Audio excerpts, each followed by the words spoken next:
Pierre, and I am a candidate for Montgomery County Circuit Court Judge. The state of Maryland incarcerates a higher percentage of its young Black males than any other state in the country. This is not because Maryland's young Black males are more likely to commit crimes than in any other state in the country.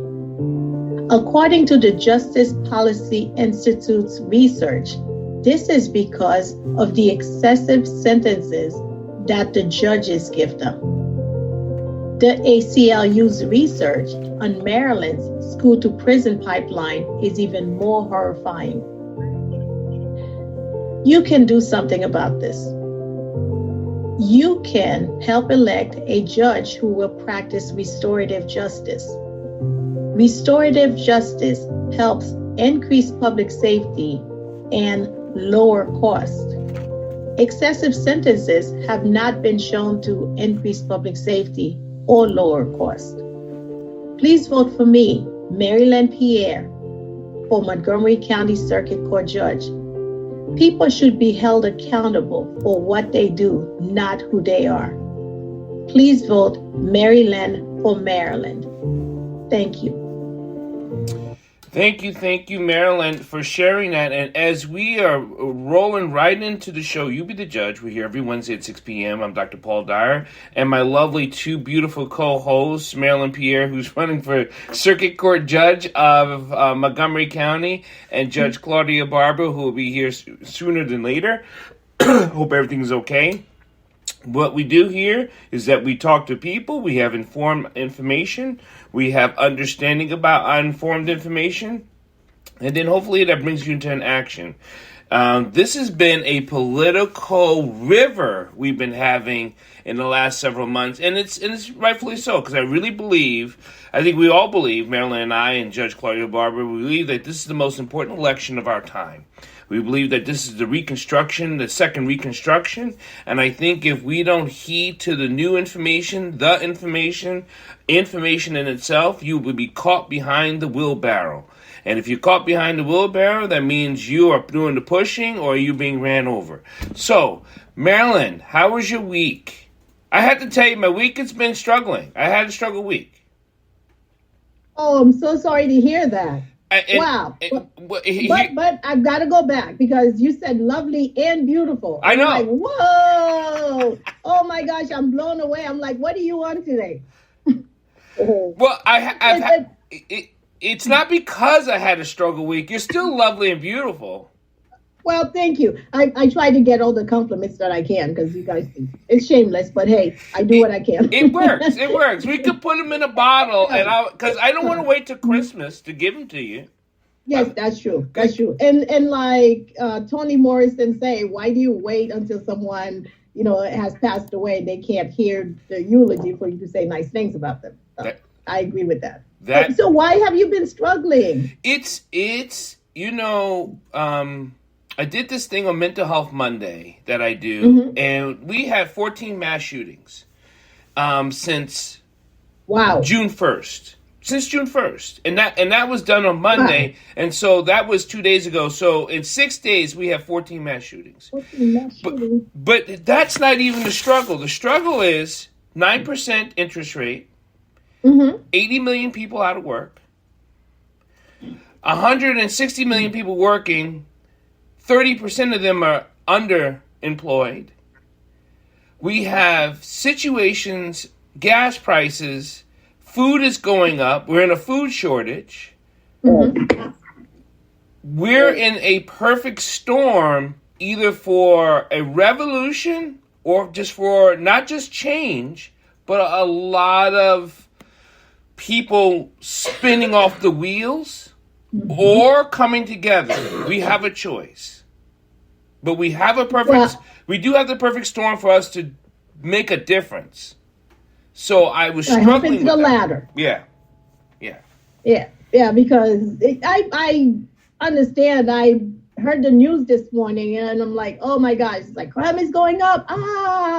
And I said, we already know what to do when crime is going up. We already know why crime goes up. We don't need a study. We already have the solutions. So why aren't we implementing the solutions and help the people out there who need to be helped. Correct. I was listening to the Daily today, Okay. The podcast, and they talked about how only 4% of the mass shootings actually involve people with mental health issues, with diagnosable mental health issues. That's the key word. Because a lot of it is resentment, entitlement, and and isolation, and I want to be noticed, and I'm better than people think I am. So with all of that, it's very hard to know who's going to be doing something, because like they said, it's not a mental health issue per se.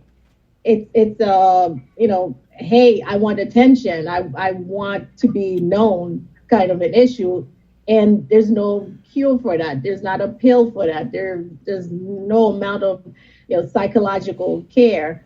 Or, well, okay, there might be some psychological care that could be taken, but it's a long-term psychological care that's going to be needed to help these people. And if they decide that they're going to go get a weapon on top of that, because at that point, most of them don't have any diagnosable psychological what do you call it? Psychological, diagnosable psychological. It's diagnosis. Yeah, exactly. But I know what you mean. But here's the thing: even if it's not diagnosed, right? And you look at this still simple stats, not the mass shootings. We're talking about underemployed, out of work, 9% interest rate is going up higher. Gas prices are up. Food is harder to get. Food is more expensive to get. Not even harder to get. Now we're not even talking about the baby formula, which is an issue. Oh my God. So I mean, we have things, right? And we could say, well, that's part of life. But what we don't have is community. Yes, and what we don't have is recognition of community. Like, I don't think my neighbor's doing well.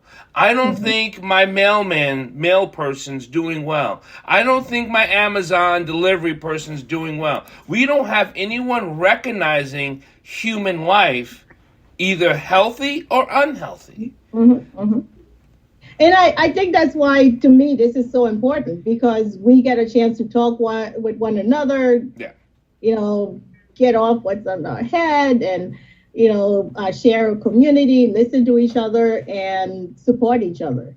So I really like the fact that we do what we do here, and I want everybody who's listening or who knows somebody who might need someone to listen to them, that we are available. Just, sometimes it's just connecting with someone. It's just, stopping and saying hello to someone while you pass them on the street.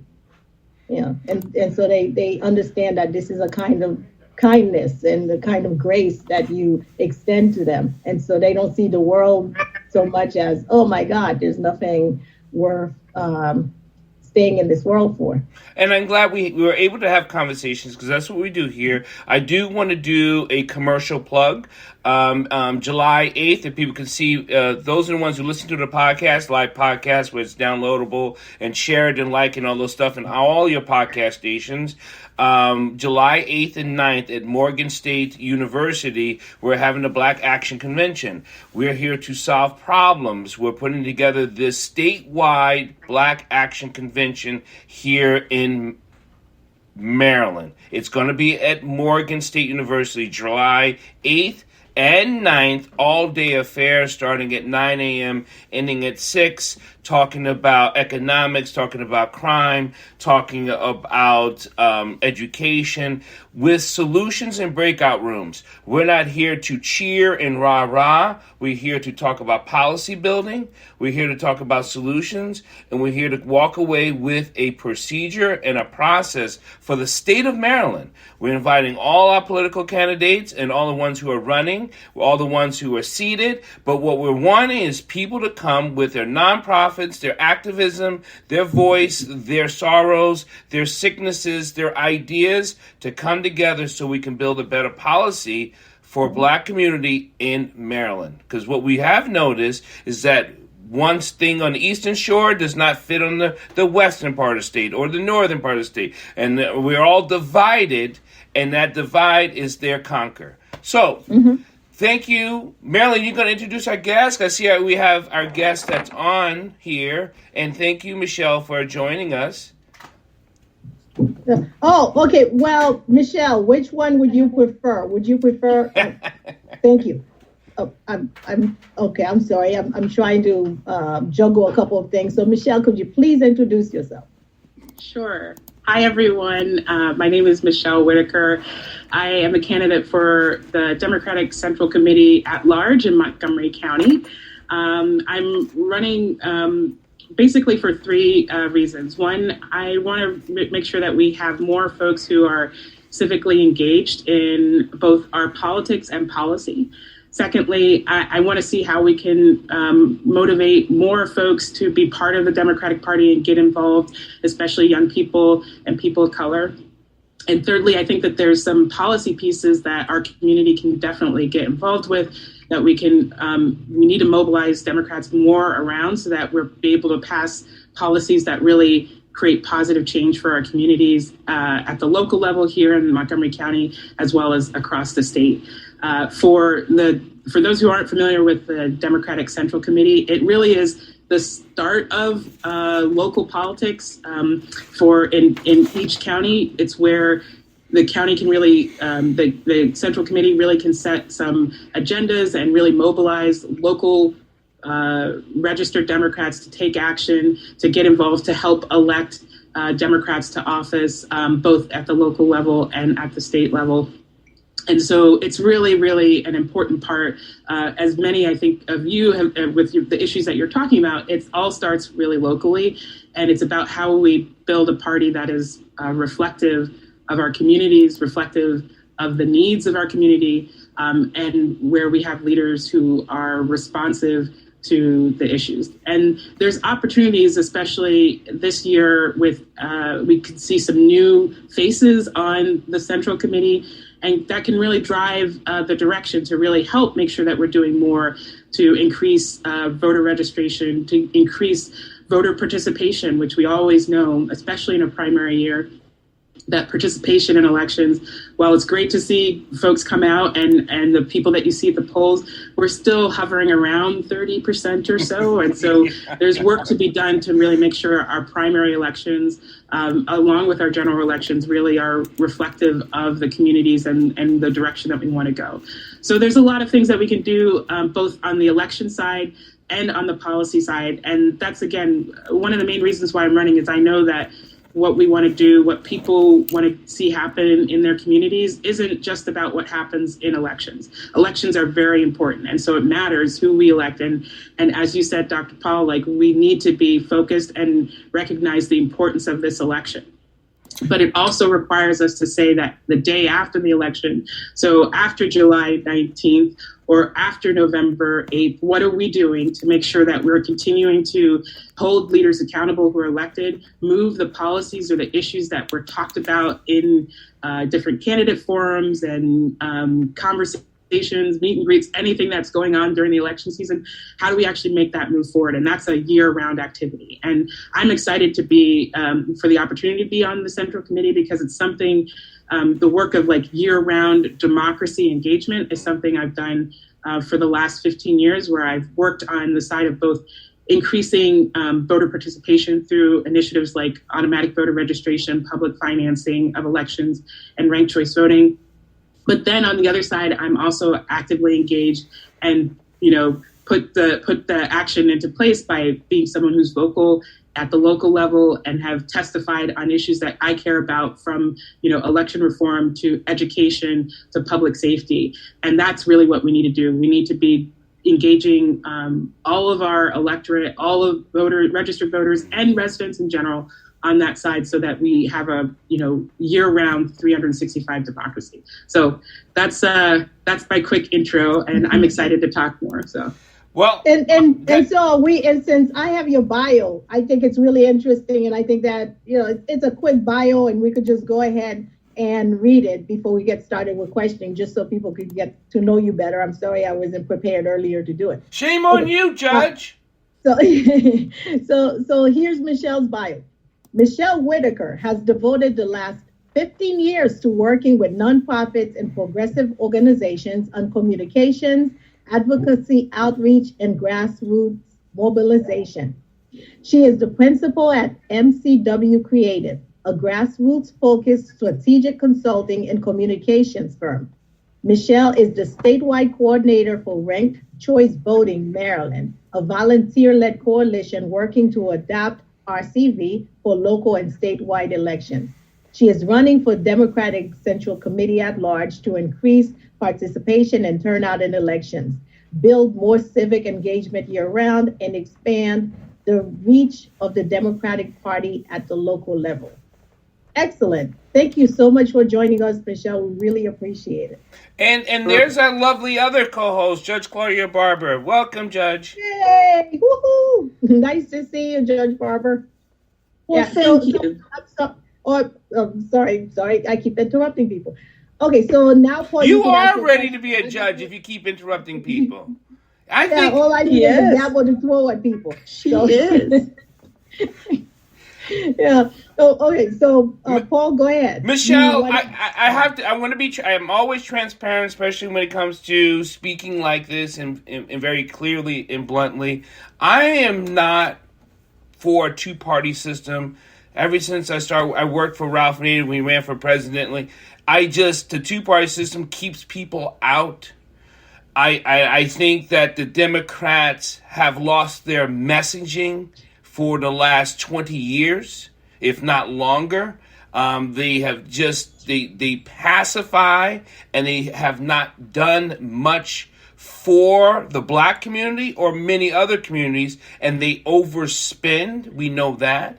But we also know that there's the Republican Party that got hijacked for a lot of what they call it moderates, but they're just Klansmen. That's all they are. And it's so tough for a person who wants to be into the political system. We don't know who to trust, because the system we don't trust. We don't trust the party, we trust the people. And you're running for the Central Committee at large, which is part of the party, but we have to trust you.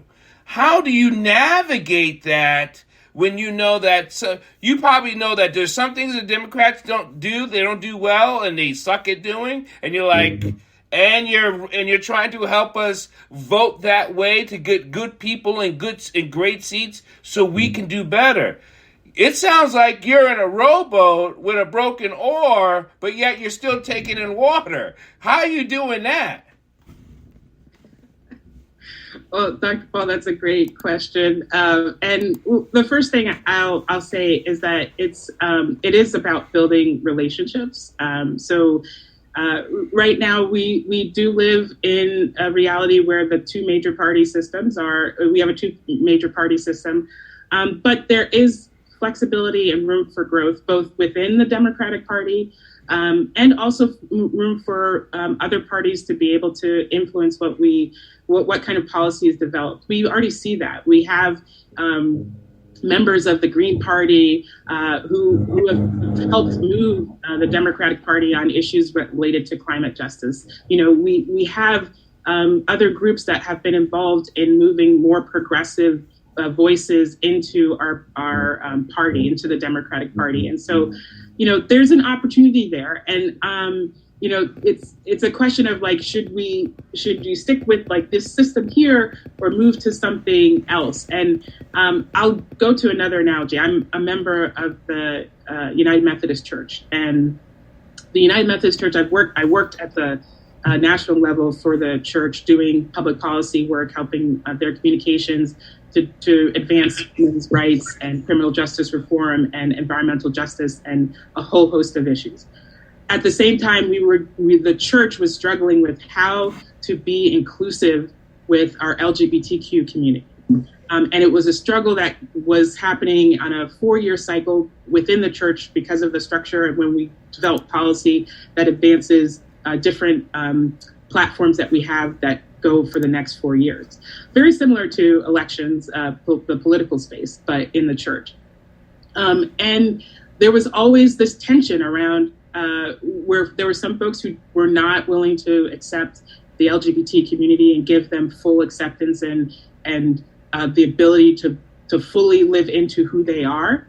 And there were folks who were like, you know what, we're going to leave the church and go to another church, go to a completely different denomination, which is sometimes the right thing to do if that is where like you're struggling with being able to be fully yourself in that environment. Mm-hmm. But there's also something about not giving up on the structure and leaving it behind if there are people that we know that we have the opportunity to move forward and to build out what we really want to see. And that, you know, that is something, there's a reason why I'm still a United Methodist, because I have been part of a cohort of folks who are actively engaged in making sure that we're being more inclusive and that we're not, we're challenging those policies or things that come up that harm other people.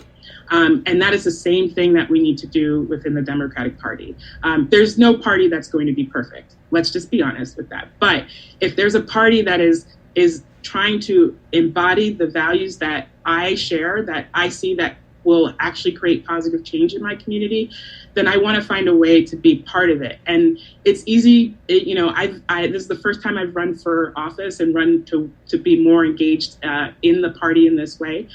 But it's something where I know, like, I can make commentary on, like, how the structure of the party is working, whether it's at the local level, the state level, or the national level. But there is something to be said to, like, get in there and be like, you know what's missing? And that might be the voices of people like me who can help to say, like, this is really the direction that we need to go in. Because, again, thinking back to those relationships and the issues that are impacting us, if we are not being mindful of what is actually happening in our communities, how we should be developing policies, who we're electing to office, and if they are actually doing the work that we are sending them to Annapolis or to Rockville or to Washington, D.C. to do, then we are failing as a party. And so that is why we have an opportunity to elect folks like me who are actively seeking to make sure that we are creating the party that people want to see. And there's good things that are happening within the party, and there's things that we can improve. And I think I have an opportunity to do that. And I know that there's other folks who are running who are interested in doing that as well. Let me share just my piece on Democratic Central Committee, because is that not the spot you're running for? Mm-hmm. Right. Okay, good. Democratic Central Committees play an intricate role. When House Speaker Mike Bush died, suddenly it's the Democratic Central Committee that voted his replacement. Now, that replacement wasn't the House Speaker, but, you know, that delegate seat had to still be filled. And it's actually the Democratic Central Committee that plays the ultimate role in choosing who that replacement would be. And, you know, people can resign for whatever reason. They can, you know, they can retire, they can have health issues come up, and then suddenly, you know, they are out. And it is this critical committee that actually involves itself and engages itself to replace that House person or the House of Delegates seat is just, you know, one example. Right. But they also play an important role in getting Democrats elected to office. And they can play a role, and they should be playing a more vivid or candid role in that regard. Because many of you know, Maryland has closed primaries, and not only does it have closed primaries, that means that in this particular state, when you have primaries, you vote, the people that are on the ballot are Democrats or Republicans. I mean, you don't have an option beyond that. You know, the only exception would be the Board of Education, where those folks can come in if you are an independent or you're not a party affiliated Democrat or Republican wise, you can vote for Board of Education people. But that also brings us to the judge race too, because judges appear on both ballots, Republican and Democrat, in the primaries. And, for that reason, they advance to the general election when it comes to, party-wise in terms of Democrats and Republicans, whoever gets the most votes in that Democratic side or Republican side, et cetera, they advance. So the Central Committee, I still see it as an important component here that we can't kind of push under the rug. And, they have vital roles, but we have to rise to the occasion to make sure that they're doing their jobs. Do you find, Michelle, that the Central Committee does not do enough of calling out bad politicking or people that are in the party?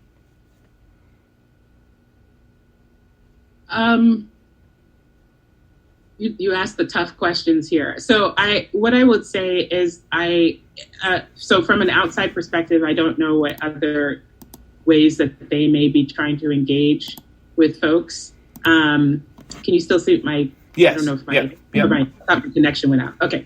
But I think that there are some times where we see policy that's being developed that doesn't seem like it's aligned with where the party or people. Yeah, and I've got a great example of that. And I know, Michelle, you weren't on the Central Committee back then, but I laid my so-called laws of the last election at the door of the Montgomery County Democratic Central Committee. And so do I. For that, and the reason for that is just like Judge Barber said, they have certain duties.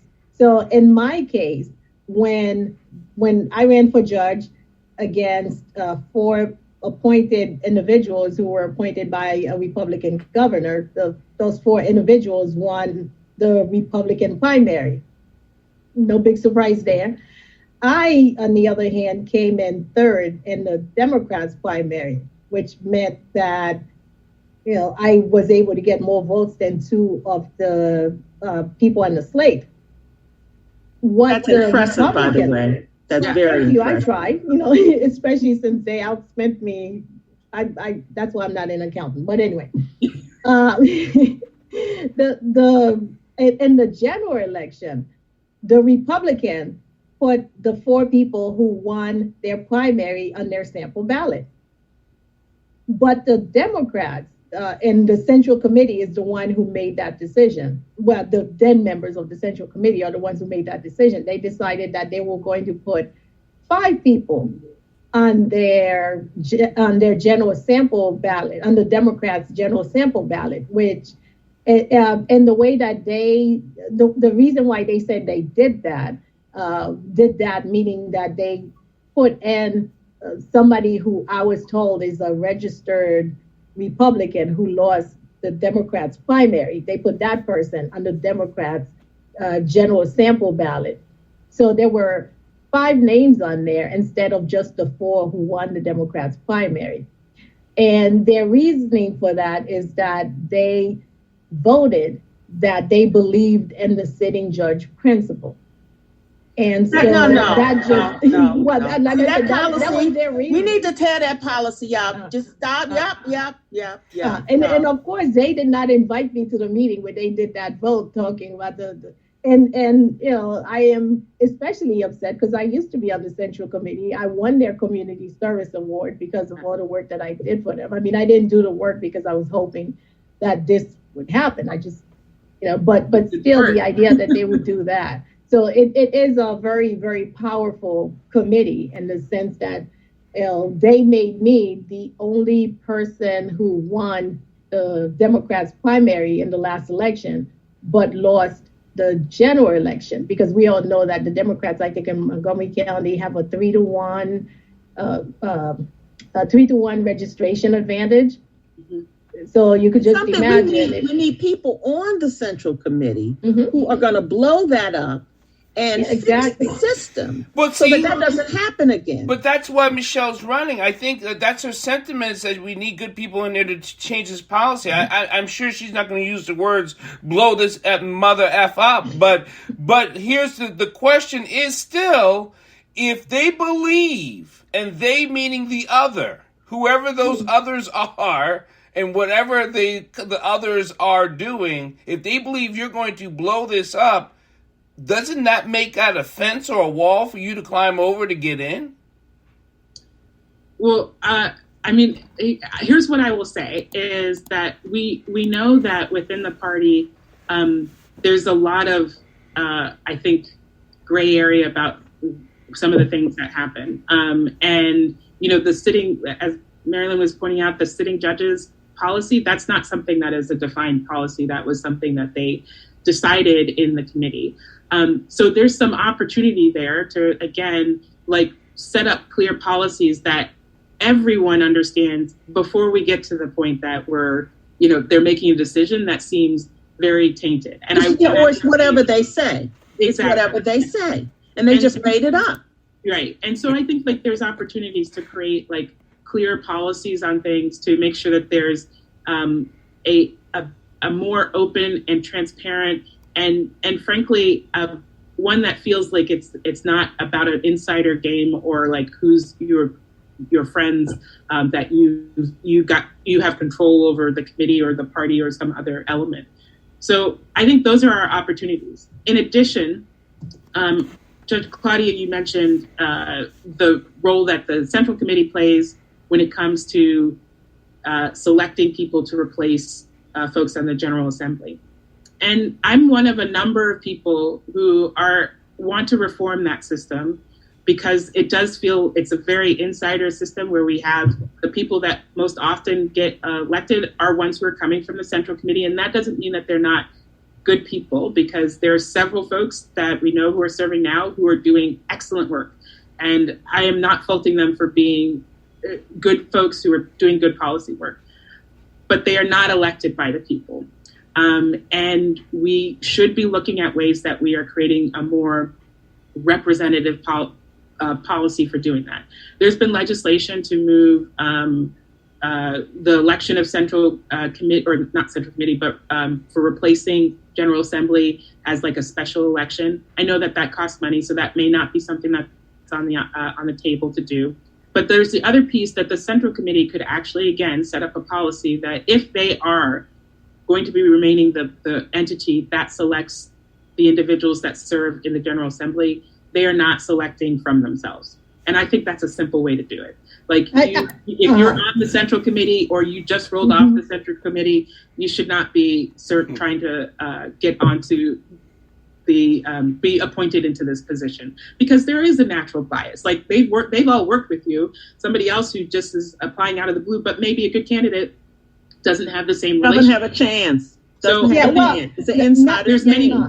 Not only that, but when you look at what happened in Montgomery County, for instance, last time, the chair of the Central Committee is now a delegate because the delegate who she replaced became a judge. So it was like, did you do what you did because you knew there was a pipeline coming up and you knew there was going to be that opening? And it could very well be. The reason why I said that is because last time I ran, I was running against two of her former law partners, and this time I'm running against her. So it's, it seems, too much of a coincidence. Sheldon had the thumb up when you were speaking, Michelle. I don't know if Sheldon wants to add anything to this. Sheldon, you want to say something? No, I was just agreeing with her and just wanted to give maybe perhaps some additional data to both points. One is that 1/3 of the General Assembly, between 1/3 and 1/4 of the General Assembly, were originally appointed. So it's not just a isolated incident. It's a significant portion of the General Assembly. And the other thing is that when the Central Committee votes to replace somebody in a district, it's not the members of the Central Committee from that district. It's the members of the whole county that are voting to choose the representative from my district. Right. That's exactly the way it was with the replacement for the late House Speaker, Mike Bush. Yeah. Yeah, and it's not only for delegates, it's also for state senators. So Right. it is a very, very interesting position. And I don't even know why people do that when they don't get paid. Because, Judge Barber, thank you very much for joining us. We really appreciate having you here. Thank you. Yeah. Why are you doing it? Because it's an unpaid position. And sometimes people use that unpaid position to then become a delegate or state senator. And you're saying you're not going to do that. So what do you get out of it? I mean, if you have a trust fund, please share it with us. We'd appreciate it. No trust fund here. And I will say that I've always been looking at what are the opportunities to get involved locally, mm-hmm. and that's regardless of what it is. I volunteer on my PTA. I'm not in an official role on the PTA, but I volunteer and participate. Why? Because it matters what happens in my school, my daughter's school. I want to support the school. If there's opportunities that I can show appreciation to students and teachers, I want to be part of that process. I don't get paid to do that. It's me doing that for the benefit of my community. I think that's the same reason why I am running for Central Committee. I see an opportunity to be on there. There were folks that came to me and were like, this would be a great opportunity for you. And I was like, yeah, I think so as well. And I was happy that people have encouraged me to run for this. And I think it gives me a good window into what's going on in our party, in the Democratic Party, and to be able to maybe do some additional work to help move us along on issues or on structural pieces that we need to change. There's a whole host of issues, and not just related to how we function, but also how we are represented. And one of the things that I'm passionate about, along with ranked choice voting, is women's representation. I serve on the board of Represent Women, which is a national organization focused on gender parity. And when the Represent Women came out with a gender parity index where they look at who's elected to office and kind of rate all of the states based on that. Maryland gets a D. We get a D because we don't have any elected statewide women serving in elected statewide office.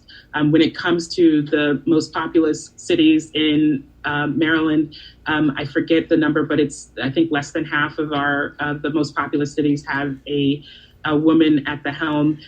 You can look at some of the races, whether you're talking about the gubernatorial race or the county executive race in Montgomery County, where we have all men running for the top ticket. So and you're running yourself into the same question I have for you. Maryland, Montgomery County, the good old boy network, which it seems like it goes back to the 1975 Congress, or no, actually the 1775 Congress, where it's just all white men. That seems to be, every time we had a candidate come on here, I have asked the same similar question. There's a good old boy white male network here in Montgomery County that seems to be no one's pointed a finger at, but everyone comes in counter with. But no one's doing anything on the inside, and we can't do anything on the outside because they keep promoting themselves, like Marylin said. So that's why. That's another reason why I'm running, because I will just say, issues around election reform, whether we're talking about ranked choice voting, which I'd love to share more about, or women's representation in general, those are things that require both an inside and an outside strategy. And I've been someone who's been on the outside and talking to elected officials or party. I've gone to meetings and done presentations to the Central Committee on how different reforms work. and it's tough because I'm trying to convince a table that I am not at, right? So one of the questions is, well, can I just get at that table and start to be one of the voices who's there? And you know what? This is my opportunity to do that. And there's other people who are interested in that as well. And that's the biggest thing. Like if we want to see the change, some part of it is how do we get involved? And it's not all of us have to be running for that position, but there need to be people who are in that structure, on the committee, at that table, as well as people who are outside helping to facilitate and support the work to help move it forward. That's the way that we're going to do it. And we don't change anything if we sit on the sidelines. Let the same folks get elected, let the same structures and policies stay where they are, because we've seen how that's worked. It isn't working. We've seen how it's impacted our communities, where we have communities that have been neglected for decades, and we keep talking about how we're going to invest in them, but we get little investment from that. We keep talking about how we want to keep our communities safe, yet we still do the same policies. We fund the same, fund our police department or the criminal justice department the same way, without making other structural changes to make it something where we're actually doing something different.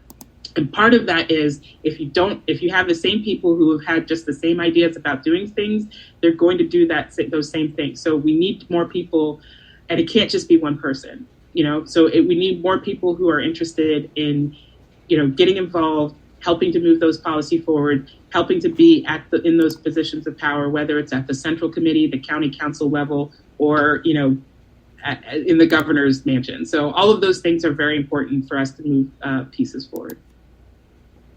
Very good. I see that Kathy has her hand up. Yeah, so I just wanted to ask a question. A couple of months ago, I was at a Board of Elections meeting, and it got pretty heated. I know I've asked this question before, but I haven't gotten an answer. It got pretty heated because the Democrats on the board were concerned that the voter integrity group had approached the Republicans on the group to get them to purge the voter registration list and to contest the 2020 election, even though it had already been validated and everything.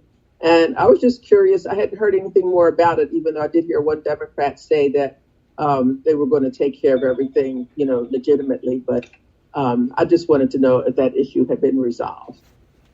Or do you know? Because I know there were some people from the Central Committee on that meeting, and they were pretty upset. And I just never heard anything more about it.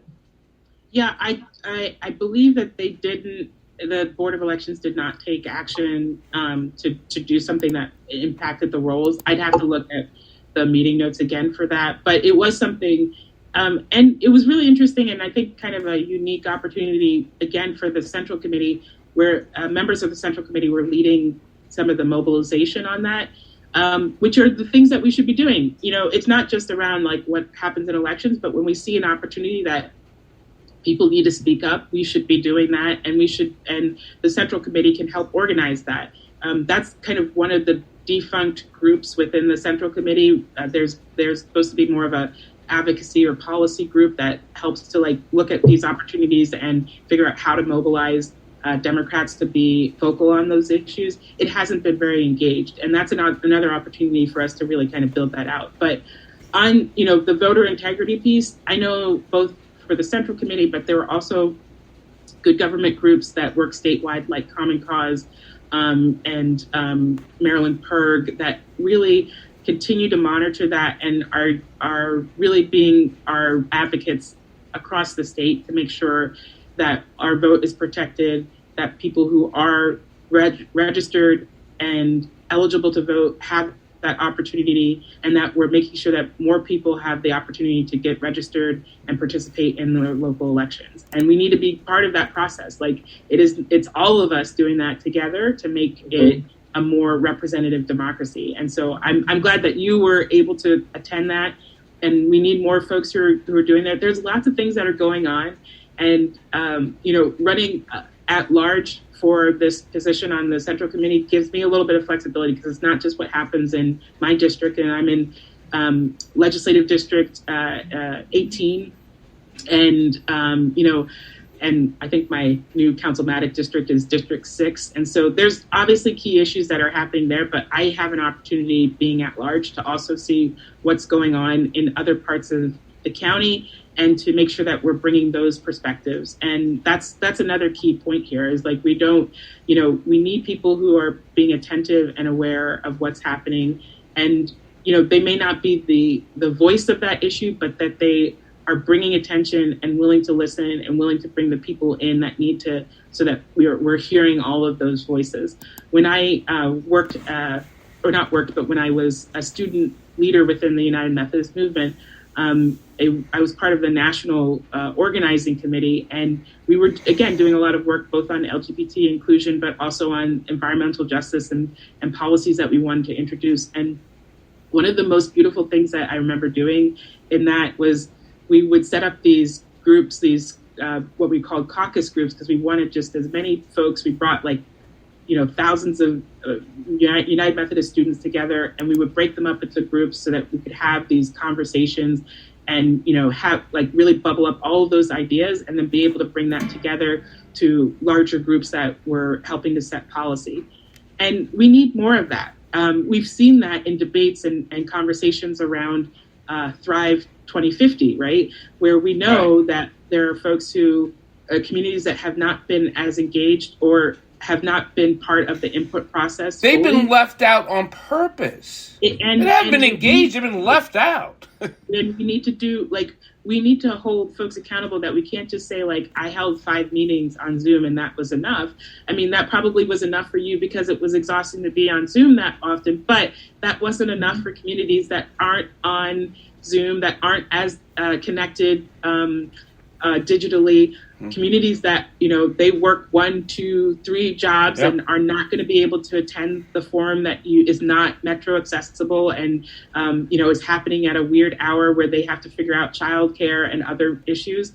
So we are not being intentional about how we are engaging. If we want to have policy that is only set by a few people, then that's what you get. And I know that there are people that don't want that. And so if we're trying to change the dynamic, then we need to be more intentional. And I'm hoping that we can bring better practices, because it's something that, if the Central Committee can do more of that and maybe facilitate some of those things as in our role, if we can help push others to be doing more of those activities, that's, again, how we change. And we know that we are listening to the community and engage with the community and building those relationships that you talked about, Dr. Paul. I'm sorry. Hold on. I actually think that when they're not engaging people, it's done purposefully, because we are way past seeing if the person's running. We go visit them at a central community office. We have so many things to engage people. So if people are not being engaged, I think it's done on purpose. Go ahead, Kathy. No, I just wanted to ask another question. Would you mind explaining for those of us who don't know, I gathered some of the answers by comments that were being made here tonight, but I was curious as to where the Democratic Central Committee fits in the Democratic machine, and what are your specific roles and duties? Yeah, so it's the most local level of the Central Committee, of the Democratic Party.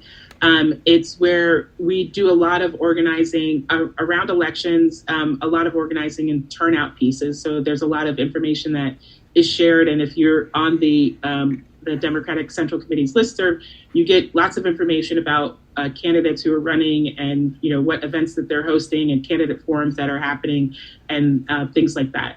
There's also what are called Precinct Captains, and they Precinct Captains, again, that very local level, are again help make sure that we're looking at opportunities for turnout in elections or engagement on specific issues when we need to do that.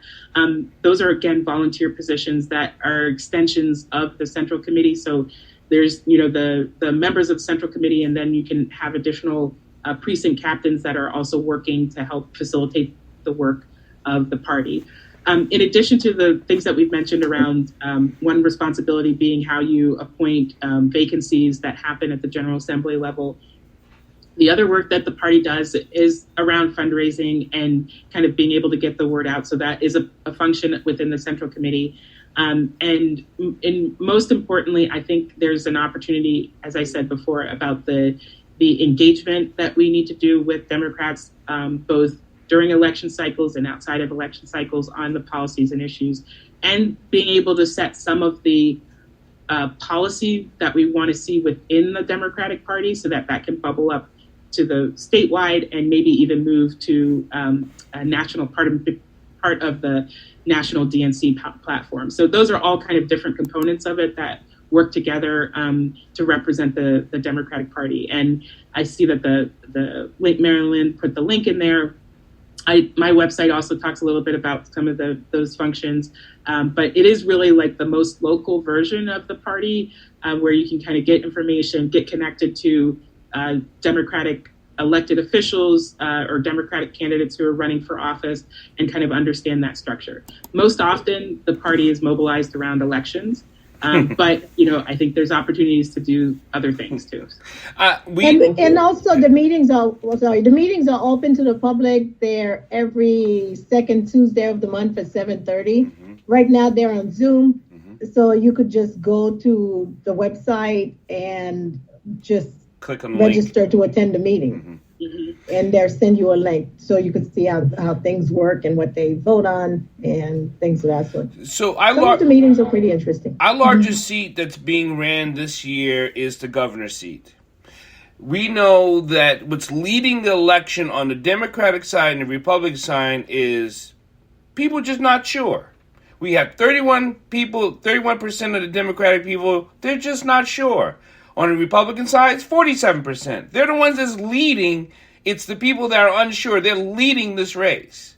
The closest person on the Democratic side, I think it's at 21%, right? And the next person after that is 16%.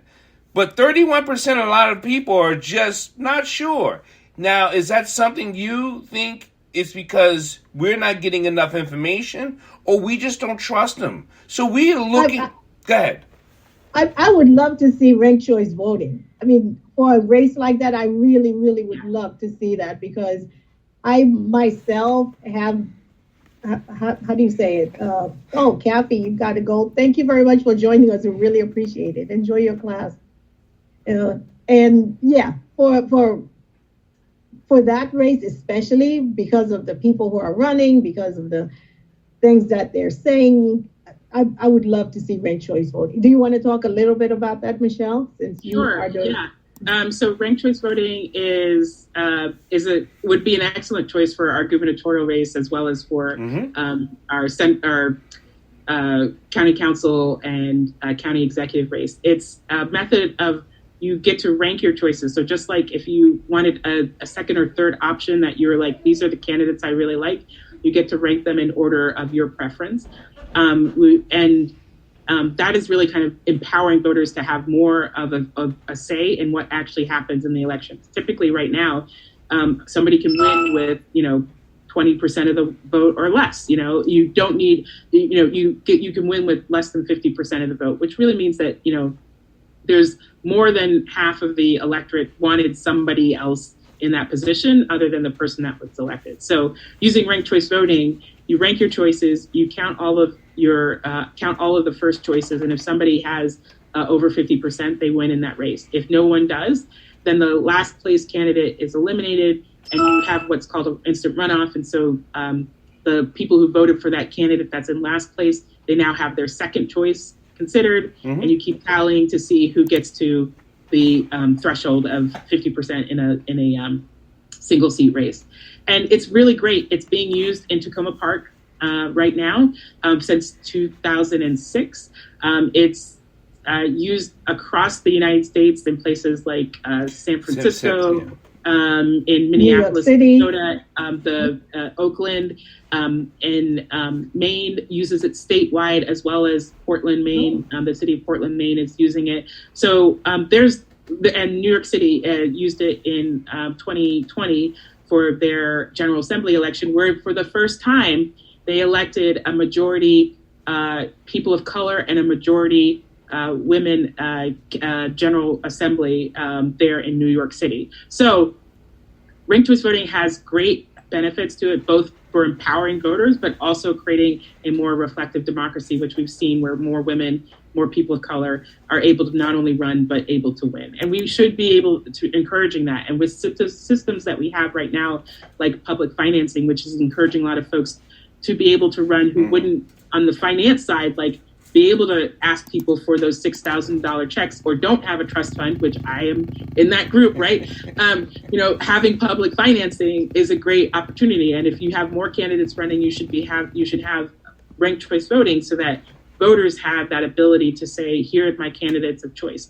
And I invite you, I'm going to post the link in a second that we have for ranked choice voting. My other work, we have a straw poll that we're doing for the elections. And so there's an opportunity for you to participate in our straw poll so that you can do it for both the gubernatorial races as well as for county level races too. So we'd love to. Well, make sure you mention it because this does go out in the podcast. So people do listen to this and download it so they won't get the link. So just if you want to mention it slowly. Yeah. So you go to rcvmaryland.org. And if you go there, and then we'll have, there should be a button that says for the straw poll. If it's not there, I will update the website very shortly after this. But rcvmaryland.org, and you can find the straw poll. And if you want to, Marylin, send out that link as well, or put it in the podcast description. That would be great. But yeah, ranked choice voting is one of the fastest growing election reforms in the country here, along with things like public financing and how we move redistricting reform. So it's something that should definitely be in our toolbox for increasing, in expanding our democracy and making sure more people are able to participate and have their voices heard. So that's an important part. And then just talking about like the gubernatorial races, I think it's there's a lot of things where. And I was having a discussion with some other candidates at an event I was at where, I brought up again the issue that we don't have any women who are running for governor right now. And it's something where we need to do more work at the local level to be really building that bench of people there. And there are folks that could run. But what we know for women especially is the study is that women have to be asked at least 7 times in order to. I was only asked twice, and I decided to run. So I will say that I didn't have to be asked 7 times to do it. I have personally told. I mean, we have one woman that's running for governor. She's on the Republican side, but as far as the Democratic side, there are lieutenant governors that are on the ticket that I think should be on the governor, and the governor person should be kicked the hell off. And I've told them I'd say I just think they should be running for governor, and the person running for governor should be done. And I can think of 4 off the top of my head. Well, I won't comment on that necessarily, but what I will say is that we do have really amazing women who are running for statewide office, whether we would look at the comptroller's race or other General Assembly races, and all of the lieutenant governor candidates. There's many of them that are very, very skilled and have done a lot of great work in the community. And again, this is our opportunity, whether we're looking at them or some other folks that we're just not aware of. We need to continue to be building them up for opportunities like this, to figuring out how we are moving forward agendas where we increase women's representation, because I think it's a key piece. Like when we talk about issues around education or childcare, oftentimes the perspective of women are not in that. I was on some Zoom calls, I guess it was last year, with the Commission for Women in Montgomery County, and we were taught, it was specifically focused on what issues are impacting women during the pandemic. We had maybe a handful of the council members attended, and the Montgomery County Council is a majority, a super majority men. There's only one woman serving on the council right now. And it was really sad to not have more council members who were participating in this conversation, which was the only conversation really happening about, like, from a woman's perspective. And two, that these issues that we were bringing up around early in this about childcare issues, about transportation issues, about work stress that was happening there, like it took months for those pieces to move into more action from the council and the county executive. And I wonder, again, if you don't have those voices at the table, why does it take that long to do those sort of things? We can see kind of an example of that even when we talk about LGBTQ folks, like Councilmember Glass is an excellent council member. He's the first openly council member openly gay council member on the Montgomery County Council.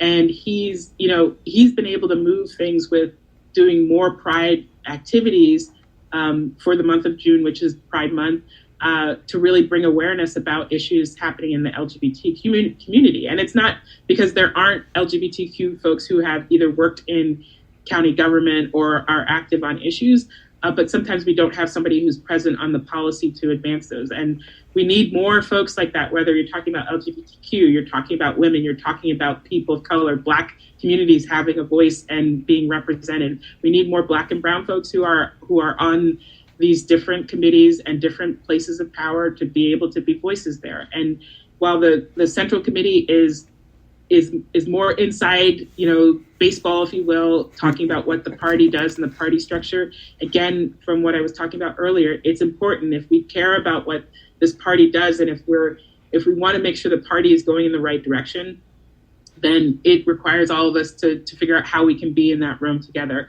And some of us need to be elected and put at the table, and then others are hopefully supporting us and cheering us on to make sure that we're getting the work done. And so I'm hoping that we can have more folks like that. That's why I'm running. I know some of the other folks who are running, who are great candidates.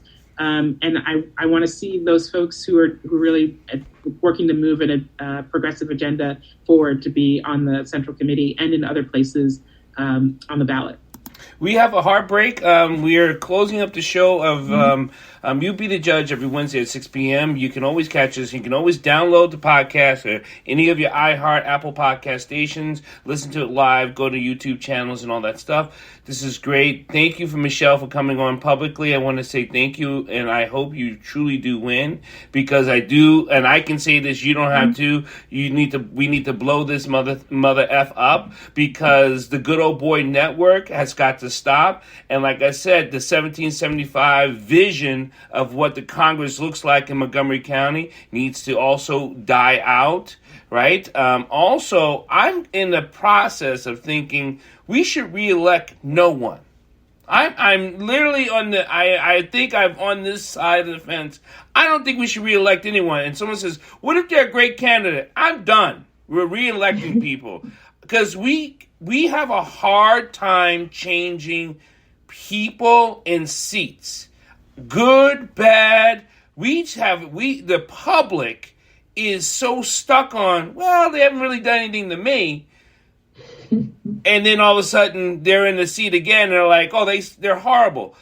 I got a great question for you, Michelle. When was the last president that only did a 4-year term? Intentionally? Great question. Intentionally. That's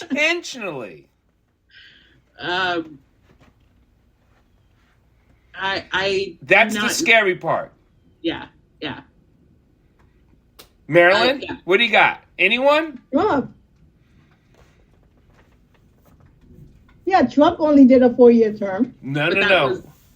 That wasn't intentional. That wasn't intentional. Yeah, it was unintentional. It was unintentional. So it was our intention. It was our intention. But we have not. We have a hard time allowing people to be like, that's it. 4 years, you're done. Move on. What was it, LBJ? He didn't have a choice. It was unintentional. Because Nixon he decided that he wasn't going to run again.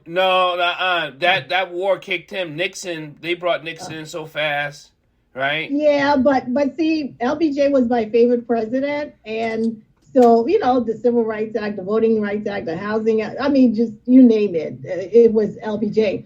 And he said it was putting Mr. Civil Rights, Thurgood Marshall, on the Supreme Court that actually did it. Because, I mean, think about it. We love presidents at war. And we were fighting Vietnam, a country that most Americans probably couldn't even point to on a map back then. Or maybe even now. So we do have to go.